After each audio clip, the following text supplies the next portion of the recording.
ಕಷ್ಟನೋ ಸುಖನೋ ಒಬ್ಬರನ್ನು ಕೇಳದೆ ನೇಗಿಲನ್ನು ಹೊತ್ತ ದೊರೆಯೇ, ಧನಿಕನು ಶ್ರೀಮಂತನು ಎಲ್ಲ ಒಂದೇ ನಿನಗೆ, ನಿನ್ನ ಸಮ ಯಾರೋ ಪ್ರಭುವೇ. ಕಾಯಕವೇ ಕೈಲಾಸ ನಿನಗೆ, ಉಳುವ ಯೋಗಿಯು ನೀ. ಕೇಳಿಕೊಳ್ಳುವೆ ಅದೇವರಿಗೆ, ನಿಂಗೆ ಹೊಟ್ಟೆ ತುಂಬ ಊಟ ಕೊಟ್ಟು ಚೆನ್ನಾಗಿಡಲಿ.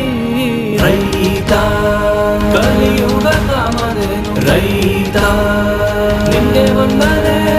ರೈತ ಕೈಯೋಗಿವೆ ನಿಂಗೆ ನಾನು, ರೈತ ರೈತ.